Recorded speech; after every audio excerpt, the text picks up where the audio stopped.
जय श्री श्याम भक्तों। हनुमान जयंती पर हम क्या करें जिससे हमारे घर में सुख शांति समृद्धि का वास हो। हनुमान जयंती चैत्र मास की शुक्ल पक्ष की पूर्णिमा को हनुमान जयंती के रूप में मनाई जाती है।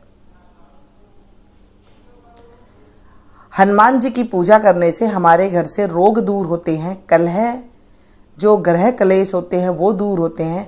कलह तो जितनी होती है वो सारी दूर हो जाती है, साथ में नेगेटिविटी जो होती है वो भी दूर हो जाती है। घर में सकारात्मक रूप का प्रभाव बढ़ने लगता है, नकारात्मक जितनी भी ऊर्जा होती है वो दूर हो जाती है। आप सभी को पता है, हनुमान चालीसा में भी लिखा हुआ है कि जो 7 बार पाठ कर कोई, छूटई बंदी महासुख होई। महासुख हो जाता है। कलयुग के साक्षात देव है हनुमान जी महाराज। हनुमान जयंती यानी कि चैत्र माह की शुक्ल पक्ष की जो हनुमान जयंती आती है, उस दिन हनुमान जी का जन्म हुआ था। हमें कैसे मनाना चाहिए? वैसे तो देखिए कई तरह से बताए जाते हैं कि आप इस तरह के उपाय कर लीजिए,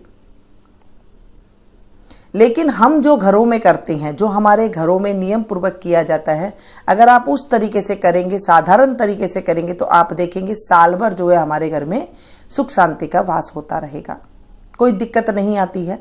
जब आप कोई उपाय कर लेते हैं तो आपके मन में संतुष्टि आ जाती है कि हमने थोड़ा सा उपाय कर लिया और ये अच्छा हो जाएगा।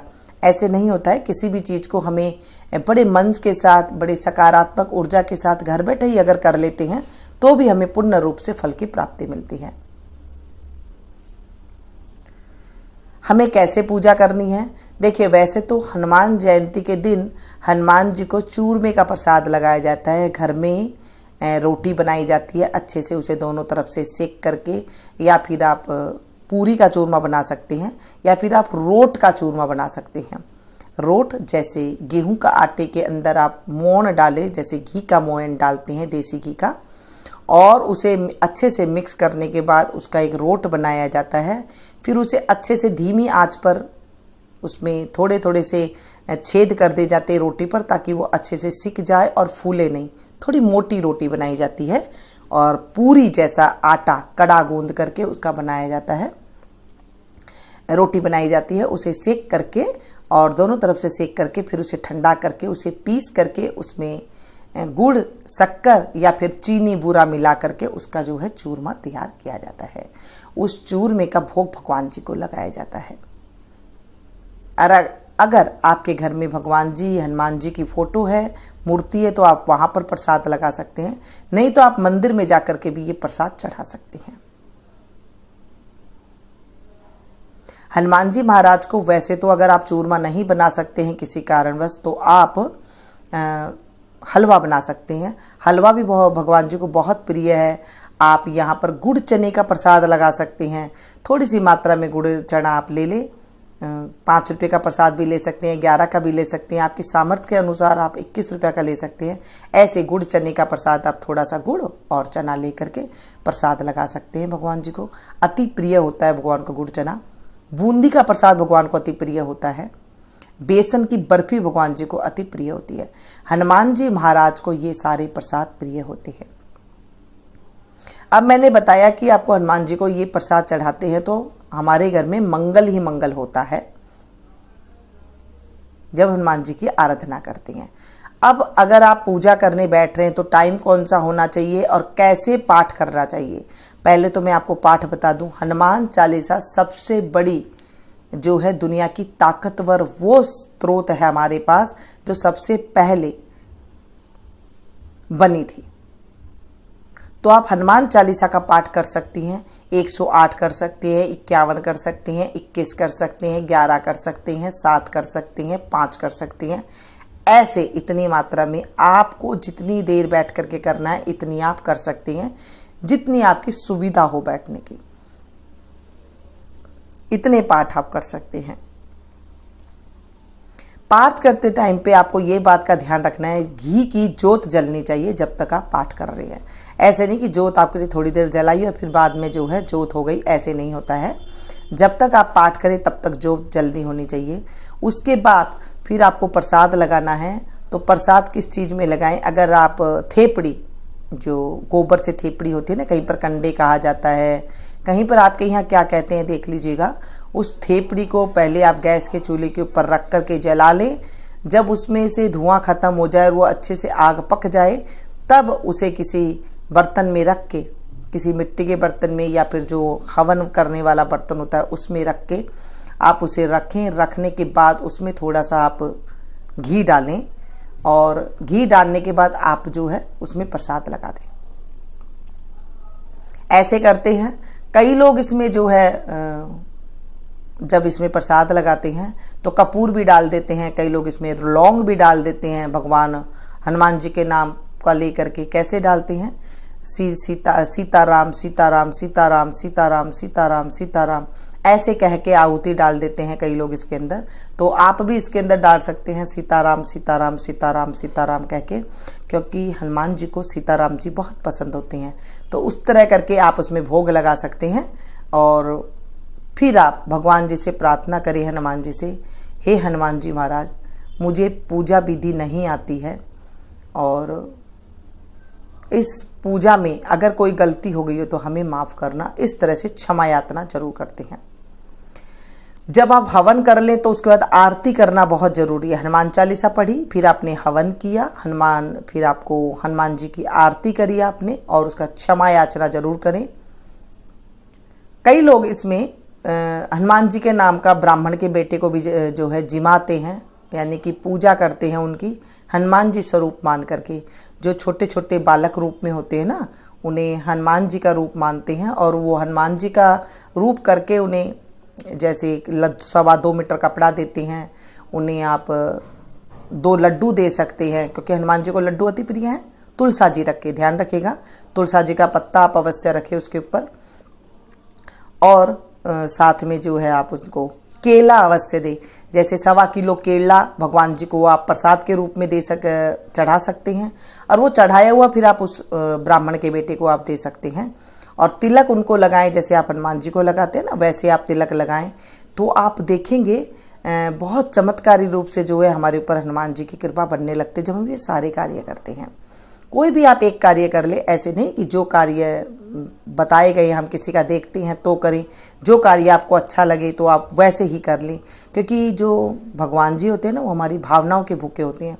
जब आप भावना से मनसा पूजन आप कुछ भी करते हैं तो वो सारा उनको चढ़ता है। आप मन से अगर हनुमान जी को बैठ करके आप नहीं ला सकते केला, कोई कारणवश आप कोई दिक्कत में है नहीं ला सकते, तो आप मन में ऐसे सोचिए कि हनुमान जी महाराज को मैंने 1.25 किलो केला चढ़ाया है, हनुमान जी महाराज को मैंने 2 मोतीचूर के लड्डू चढ़ाए हैं, हनुमान जी महाराज को मैंने 2.25 मीटर लाल कपड़ा चढ़ाया है, हनुमान जी महाराज को मैंने दक्षिणा चढ़ाई है। दक्षिणा अवश्य देना चाहिए साथ में।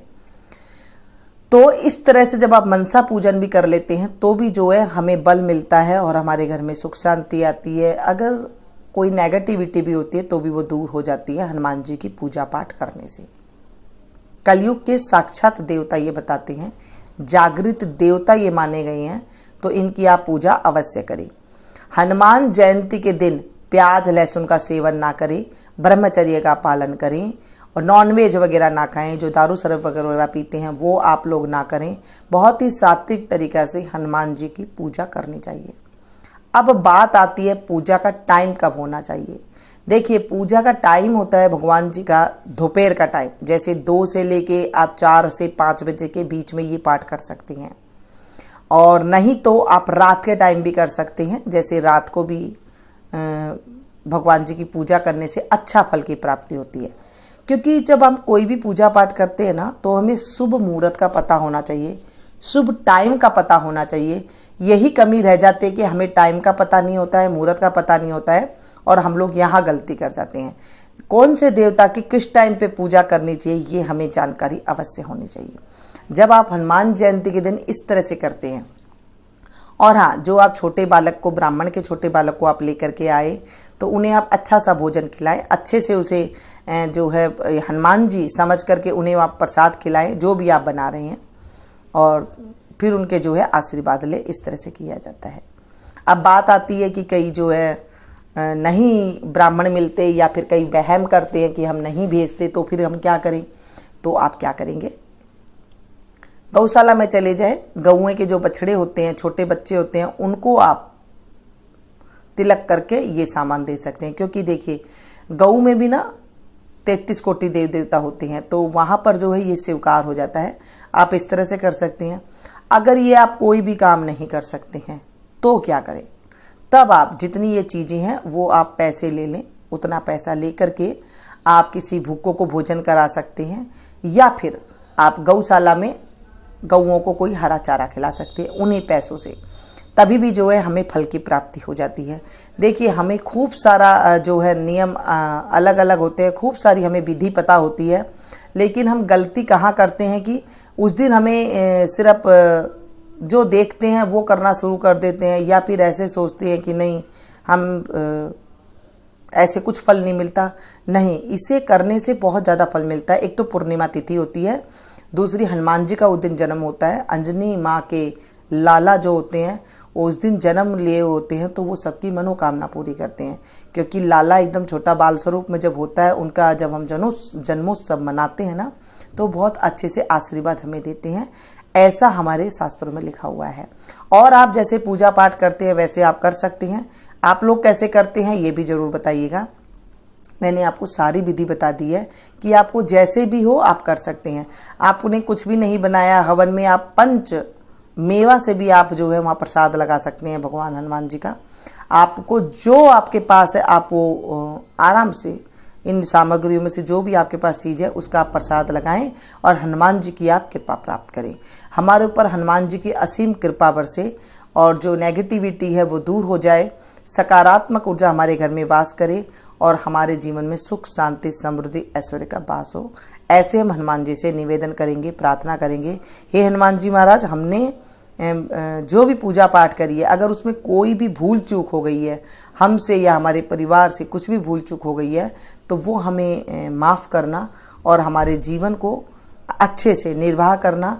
कोई की हाय लग गई है, कोई की बद्दुआ लग गई है, कोई की कुछ भी हमारे ऊपर है, तो आप उसकी हमारे ऊपर से निवृत्ति करना।